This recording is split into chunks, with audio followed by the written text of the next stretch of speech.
stay up late? Yes. It's okay, I'm from California, it's good time now. Chad, it passed. So many of you asked the question many times, could you pass the rule? I understand why you asked the question, but now I just want to let you know that the rule has passed, and let's understand what the rule is. That means we'll be bringing up 4 of the appropriation bills we've been trying to do since July. Finally, we got the members together to be able to make that happen. If we're able to finish those 4 along with the ones we already, that would make it 73% of all the discretionary funds that we're supposed to appropriate for this time. Now, if anybody can answer the question, how much has the Senate passed? How many appropriation bills? Oh, that's 0. No, that's not true. We have passed, so you're wrong. Go back to school on that one. The Senate has done nothing this entire time. The House will continue to act and lead to make this happen. Another thing with the Republicans taking the majority of something we just learned today that we would not know. President Biden had lied to Americans again. What we have just found on a trip in 2013 while he was vice president, taking the vice president plane to China, his son Hunter Biden went with him. His son made sure he set up to be able to shake hands quickly with Jonathan Lee, a Chinese individual. We now have found today that when President Biden was running for the presidency, when he told the American people that my family has never received money from China, is wrong. We now found today that there were 2 checks wired from Beijing, from Jonathan Lee, $250,000, to Hunter Biden, and you know the address was Joe Biden's home. Now, I'm not sure if Hunter was living there at the time, because in his book, he says he was living in California at that time. He said he had never, the Biden's attorney said they had never received money from this individual. That was a lie. We also found out this individual, not only did he become good friends with Hunter Biden, the president said he never talked business and never worked. Devin, Hunter Biden's partner, says no. Joe Biden called in. We've now found that Joe Biden not only became friends with this individual, he wrote letters of recommendations for his children for college. So this idea that when the president told us they never received money from China, that's wrong. Not only did they receive money from China, the money, what was wired, used the address of then Vice President Joe Biden. That Vice President Joe Biden took his son to China, where he met this individual that they were doing business with. He even wrote letters of recommendation, Joe Biden did, for the children. So all this talk of what Joe Biden has said has not been true to the American public, and we just found that out today. As we continue to walk through and get these appropriation bills done, we see the other failure of President Biden, our southern border. Every single day, Americans are dying from the fentanyl. We see trains of illegal individuals coming up through there. We see our border agents bloodied in the fights that are happening at the border. The president continues to ignore it, but no more. The policies have only shifted by his presidency. The president needs to secure our border.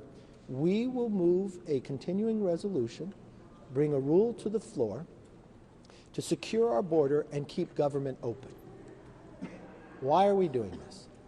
Because America's asking for it. In Massachusetts, a state far away from the southern border, where there's not one Republican member from Congress from Massachusetts, the governor has declared an emergency based upon the illegal immigration.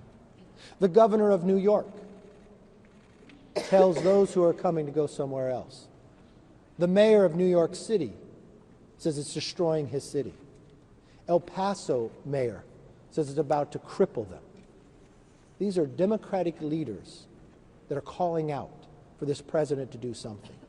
We are going to give Democrats and this president the opportunity to actually do that and keep this government open, and hopefully the Senate will be able to start moving some appropriation bills.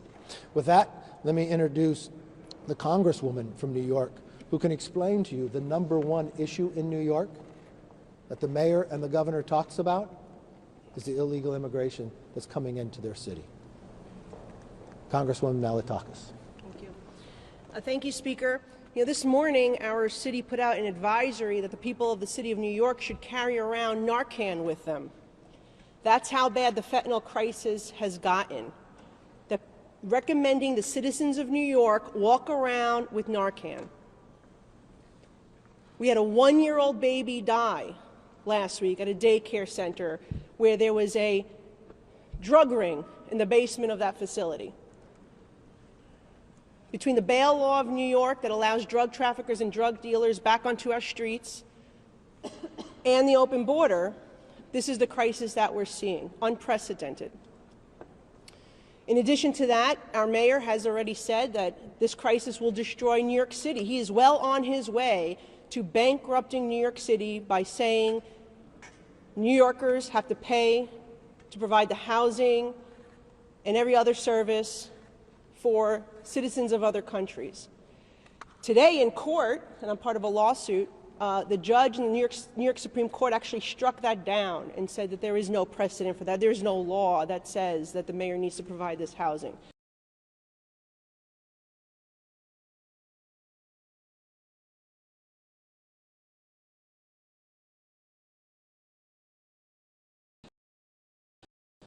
So we're urging the mayor to stop and instead to cure school that was supposed to be a public. And I was with a 95-year-old veteran who was among senior citizens who were forced to leave an assisted living facility on Staten Island, only so the nonprofit organization that runs it turned around and entered a shady deal with the mayor to provide migrant housing. Tomorrow, Natural Resources will be having a hearing on our federal parkland being taken over to provide encampments. This is out of control. It is completely out of control, not only from a fiscal standpoint. Taxpayers in New York can't afford it. The mayor's saying a 15% cut across the board. We are in $33 trillion debt in this country. If the mayor wants more money, I don't know where he thinks it's going to come from. But as the Speaker said, it is dangerous. It is dangerous for everybody involved. It is dangerous for those people who are dying from fentanyl, from the drug traffickers that are bringing it over. It is dangerous for the migrants who are taking this treacherous journey. The president should not encourage that. Why is the president encouraging a process that enriches the drug cartels and allows them to overrun our Customs and Border Protection? We need to get this done. We need to secure the border in this process, and it is shameful that the leader of the House and the president of the Senate are from New York and have said nothing about this. Nothing, not a word about the crisis that their mayor is saying is destroying the city of New York. With that, I yield back. I would like to introduce my good friend, August, who's been a real leader on this issue and goes to show you that this crisis from the southwest of the United States to the northeast of New York. Everybody's talking about a shutdown, and that's all that's been in the news. I'm talking about a shutdown too. We need the southern border to be shut down. I just came from Eagle Pass yesterday, and if you want to talk about heartbreak and tragedy, meet the woman that was brutally assaulted, kidnapped, separated from her husband, 30 stitches in the back of her head, kicked in the face by cartel members. I blame Joe Biden for that, for allowing the cartels to have operational control of the southern border, for allowing the cartels to smuggle and traffic over 7.5 million people in the last 2.5 years, for allowing over 150 people who match the terror watch list to enter this country illegally just this year. Failed policies, not allowing our Border Patrol agents to actually do the national security mission. Only 10% of our agents right now today are in the field protecting our country from those people who are trying to evade capture. I blame President Biden for the 53 migrants south of San Antonio in the July heat that roasted in the back of a tractor trailer. That's not humane. It is his failed policies that have led us to this point. We passed the most comprehensive and the best border security bill in decades. That bill needs to go to the Senate, and the president needs to make a decision. If he wants to keep the government open, he needs to shut down the border. Texans have had enough. The 100,000 families who have lost their loved ones due to the poisoning of fentanyl have had enough. Even my friends from states like Massachusetts, as the speaker mentioned, even Democrat friends are saying we're getting pressure to do something about the border. Come to Texas. Where is mainstream media? Go to Eagle Pass.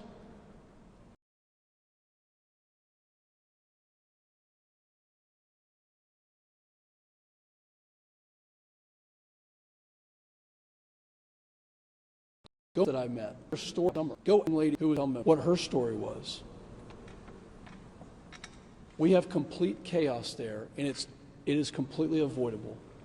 Reinstate, remain in Mexico, have consequences. Every Border Patrol agent will tell you that there are no consequences. No border security, no funding. It's time to shut down the southern border. With that, I introduce my friend Claudia Tenney from New York. Thank you. Thank you so much. And I just want to talk about the fact that we started a Northern Border Security Caucus. My colleague Ryan Zinke from Montana is going to speak about that as well. But it was so urgent what's happening at the southern border that we diverted all these Customs and Border Patrol agents to go from the northern border to the southern border. Now we have a crisis at the northern border, and we have huge issues with the Mexican cartels creating passports, shipping migrants, going on commercial flights, landing in Canada, getting to the cartels, getting them across the Canadian border, and once they get into New York, up in the Buffalo and Swanton sector, very dangerous parts of New York now because of the shift in focus, Kathy Hochul, our governor, issues legal driver's licenses, privileges reserved mostly to citizens and permanent residents, and now these driver's licenses can get them anywhere in the world. And when I met with the northern border agents, they said we are basically the same. It's an open border. They can go anywhere in the United States. And tragically, right after I visited the northern border, a family was killed in a marsh right on the border in the Swanton sector. And these people are coming across, they're being trafficked. It's a tragic situation, but they're also violating our laws, and they're also displacing and hurting the residents of upstate New York. So it isn't just New York City, although we have a lot of focus on New York City. We have a number of counties upstate that SUNY State University of New York campuses were taking migrants at the request of Kathy Hochul, who welcomed them in. Then these migrants wouldn't leave when the students went back to college in August. Now we have incidents in Erie County, up in the northern end of the state, near Buffalo. We have tuberculosis cases. We have a rape case. We have a sexual assault case. We have numerous crimes being committed. Migrants aren't willing to they have to be evicted now by the border security and our local governments. We had a murder in Rensselaer County from an illegal immigrant, and it continues to happen, and the taxpayers of New York are paying for this. It's $11 million a day to bring these, to house these migrants in New York City, and they're being shifted upstate because Mayor Adams has, rightly blamed Joe Biden, as we all do.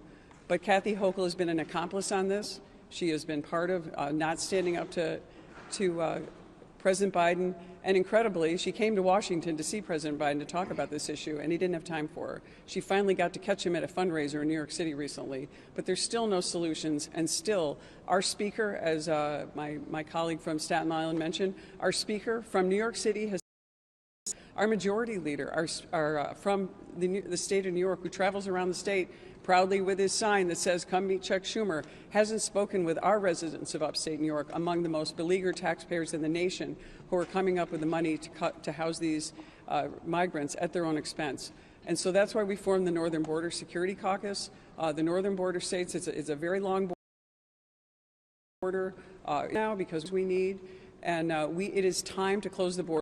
It's time to give the agents the resources they need and it's time to make sure that the Democrats stand up and stand for the American people. This is an 82% winner in New York State. The polling shows 82% of residents in New York across all demographics and all parties support doing something about the migrants and making sure that this burden isn't on the taxpayers.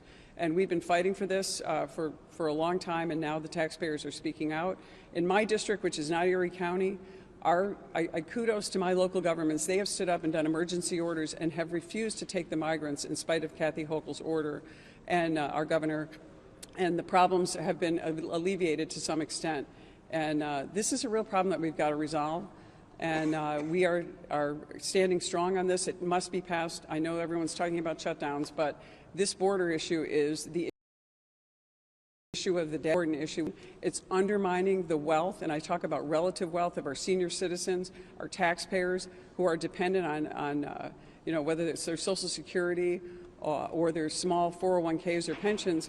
They are paying for this in upstate New York. We are paying with unfunded mandates for this crisis, and it's looking like $5 billion is going to cost by the end of the year. Kathy Hochul, our governor, has already put $1 billion in new taxes against the taxpayers of New York to pay for this crisis, and it's all coming upstate, and it's completely unfair to us, and we're going to continue to put forward a bill, and I think this bill is great. It's comprehensive. I give kudos to the Speaker and everyone who has contributed to making this bill comprehensive, humane, and something that's going to benefit our citizens. It's going to benefit our taxpayers, and it's going to be giving us an alternative to this disaster we're seeing at our border. So I just want to say thank you so much for Ryan Zinke, my colleague from Montana. The congressman has been a real leader in the Northern Border Security Caucus, and I just want to introduce him to say a few words. Thank you. And I'll make my remarks short. So where are we? We agreed as a caucus that we'd go through regular order. Last time regular order was Denny Rehberg had my seat. It's been decades. So we'd agreed to have 12 bills. We agreed on two fundamental things. We would curb spending and we would remove the woke. And we did on all bills. 10 of the 12 bills are through, and we'll get the other two through. Now before us are the three, in my opinion, three of the most critical. We passed VA and MILCON, and we kept that whole because we're going to keep our promise to our veterans. Defense. We segregated out largely Ukraine because I think that deserves a discussion from the administration. What are our goals and objectives? But defense, we got rid of the woke.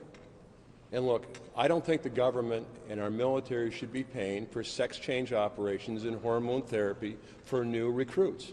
And they are. And they are. So enough. So let's get back to the basics on defending the country. So what we're about to do is we've passed the Veteran Affairs and MILCON.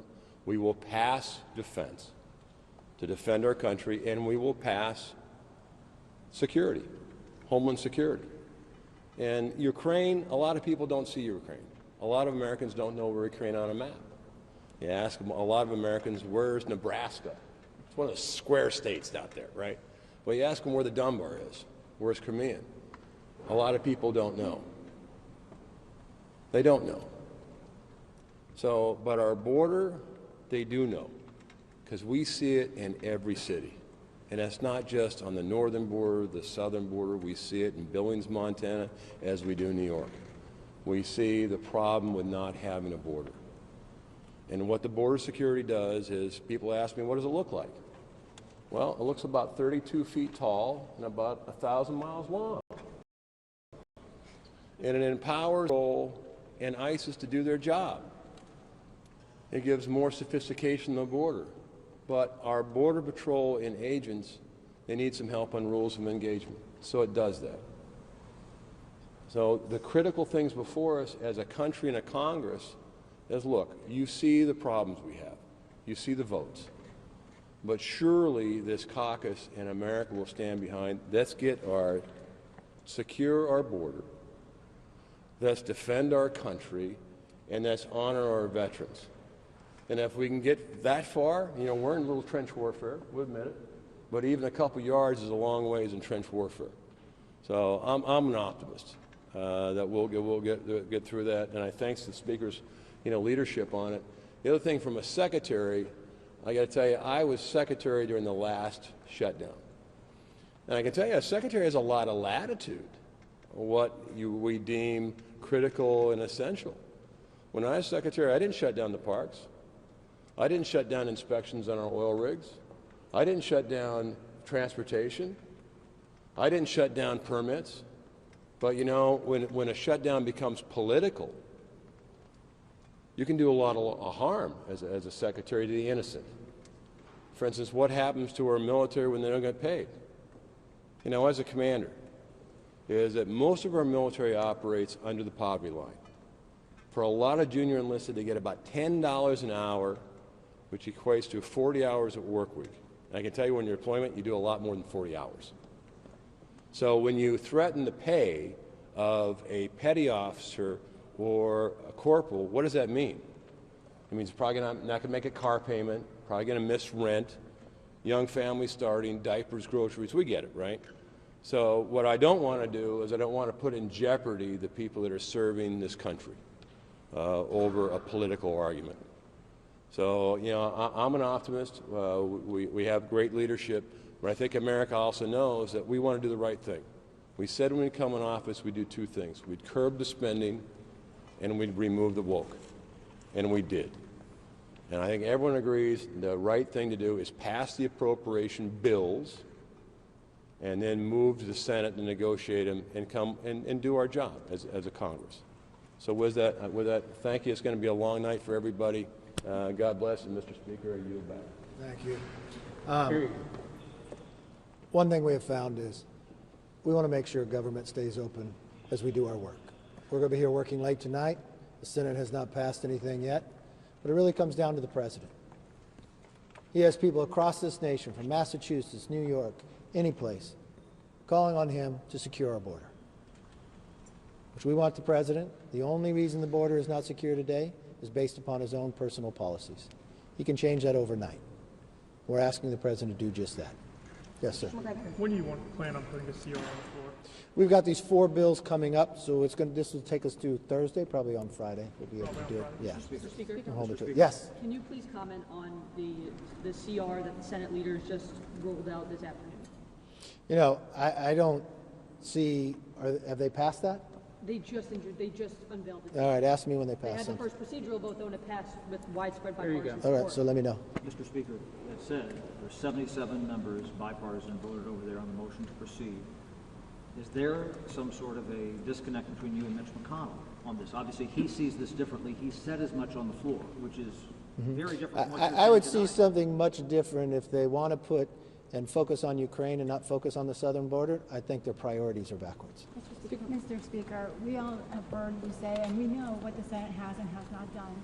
You are the leader of the House. So I want to ask you a question about the House. Sure. How do you explain to Americans that the House has waited until now to get these appropriations bills moving when clearly you've known for months that this was the deadline? Well, I've been trying to move them for months. You've been following the House for a long time, right? One question: why did you fail to get that done until now? So when did we post them at Rules Committee? Well, if you're asking the question that we failed, then we've been waiting. So the question to you is, when were they posted at Rules to be brought up? The answer would be July. So that would be a long time ago, right? Unfortunately, in a tight majority like this, 4 members can stop anything. So a number of members have been stopping the rule from coming up. Now we are able to get members in a better place and be able to move forward. But the great thing is, I never give up. So the deadline's not yet, and we're working. We'll work late into the night. So if your deadline is for a paper to be done in school, but you still get it done on the day, does it still work? Yeah. So we'll do it. So last week, the votes weren't there for a GOP CR. I talked to a number of those same holdouts tonight who say they are still not for a CR, even if you guys add HR2. Why do you think the dynamic is going to be any different? Because I don't understand how a Republican is going to sit and support what is currently happening on the border and defend President Biden on keeping the border wide open. I don't understand how someone can do that. I mean, I'm hearing from Democrats that want something done there. So I'm not quite sure how they would defend that position. Speaker McCarthy, have you spoken to Leader McConnell about that bipartisan proposal that they put forward to avert the government shutdown? And at this point, is that something that you're going to review at this point? You seem a little dismissive of it. Will you put it off until something actually gets passed? I think in the House, we'll take up ours. I did talk to Leader McConnell tonight. Yes, ma'am. Are you going to take up the House CR border security no matter where the vote count is? Yeah. Or only if the vote count is solid? No, we're going to take it up. Yes, ma'am. Can you what? Can I ask, are you going to be able to pass these 4 appropriations bills? And hold on, will you only bring up the CR if you pass all 4? No. I'll bring up the CR regardless. Because remember what it is. This is a stopgap funding to keep government open and securing the border. I don't know anyone who's opposed to that. I think that's where people would want to be. We have something much different. You know, one of the things when we took the majority, we wanted to change Washington. First of all, you see people in the building. Members have to show up to vote, no proxy voting. The other thing is change the behavior where you can individually bring bills up, something we've been trying for months to get done. Luckily, we finally have some members to be able to solve that problem.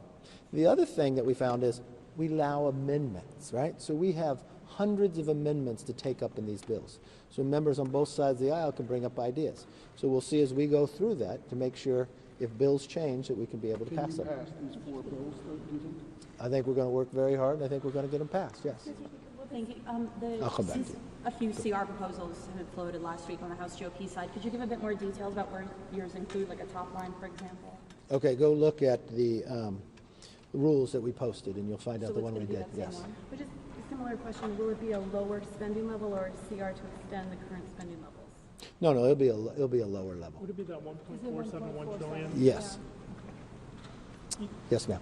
If the House passes its CR on Friday, and let's say hypothetically the Senate passes its CR, are you going to try to conference those, or what would the process there be if we see 2 different CRs?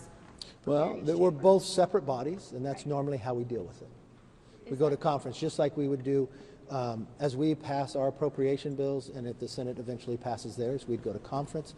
That's why you would keep government open while you're dealing in conference with the differences. Mr. Yes. Speaker, if the House doesn't pass the CR on Friday and the Senate does give you one, what's the play then? Do you amend the sentence? Do you send it back? How do you move forward? Ask me then. Matt Gaetz made another threat to your speakership on the House floor today. Are you worried at all that he'll bring up a CR? I mean, what do you make of the threats? He's made them for quite a while. Have you seen Matt and what he said about me when we first started this? Look, people have got to get over personal differences. I'm focused on America. I think that's where America's looking right now as well. He never voted for me to start out with. I don't assume he's changing his position. He said a lot of things, and we waited through. The one thing I will always tell you is I'm never going to give up on America, and that's where my focus is going to be. If somebody has a personal difference with me, that's fine. They have the right to say it. They have the right to do it. Do whatever they can. Does that distract in this process, though, when he keeps hammering you on this? Is that a problem? I mean, he comes out every day with a little more pushing the envelope. Does it look like it bothers me? Well, that's why I'm asking you. No. If it doesn't... But is that distracting from this whole issue to fund the government? No, but it seems to do something for you. Well, no, let's get Go a ahead. copy of it. Would you all be willing to accept any CR that doesn't have those border provisions? Like, is there any way that you all would make it? Look, we look across this country, what's happening to our country, based upon the president's policies. I think it's incumbent upon the president to sit down and work on securing this border. We passed H.R. 2 when the Senate did not. We passed a bill to lower the gasoline price to make us energy independent. The Senate did not and didn't do anything there. We actually took up a parent's bill of rights, so parents have a say in their kids' education. The Senate did nothing there. But we've watched what's gone on, and we passed a bill that we can secure our border. We think this is an opportune time that everybody can work together. There are a number of Democratic leaders across the country that are crying out for it, that are saying their state is in a state of emergency. It's interesting. Leader Schumer comes from New York. His governor is crying out. His mayor is crying out. Well, shouldn't he listen to them too?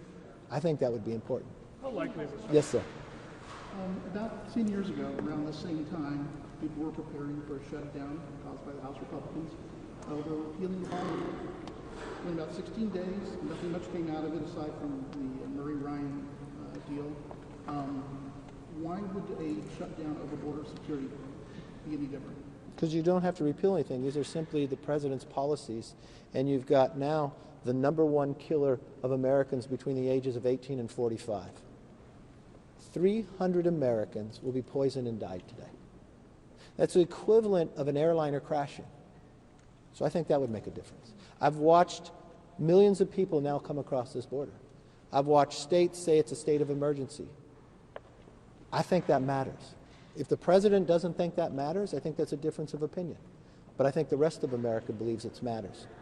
Speaker McCarthy. Yes. The Senate CR has FAA reauthorization till the end of the year. Is that something you guys would accept at all in your version? So we passed an FAA bill, right? Did the Senate pass an FAA bill? Oh, no, they didn't do that either. So the one thing that, when I became Speaker, I wanted to change how Washington works. The Senate would never even bring appropriation bills through committee. So we put in the debt ceiling, a 1% cut across the board if you didn't do your job. So kudos. They actually passed the bills in committee. That was a change. But I don't think that's the way you govern. I mean, name me all the bills that the Senate have passed. Okay, I can still wait. I believe the best way to do it, they're a different body than we are. They should pass bills, we can pass them, and we can go to conference and solve it. All right, last question. I just had if you can just explain a little bit more your stance on the Ukraine funding. I know you said it would be, you want to consider it in a supplemental. Is it the wrong move for that deal from the Senate to include additional funding for Ukraine? Yes. Yes, it is wrong. I just went out to Maui and watched the devastating fires of Americans killed. I've been to California, watched the floods and the hurricanes, Florida, Vermont, Ohio, on a train derailment. They're picking Ukraine over Americans. Look, I know there's problems out there. What Russia has done is wrong. And we can defend that. But we also what is watching happen right here in America right now. Why can't we deal with the border and our emergencies too? Why is that taking? They have money already. They have enough money to carry them through for the next 45 days in Ukraine. But why does that take precedence over what's happening on the border? Why does that take precedence over the 300 families that are going to lose their loved ones every single day in America? What does that do? Why can't we do these things and get them done? Look, this isn't that difficult to happen. All the president has to do, call us up, let's go sit down and get this done before the end of the week.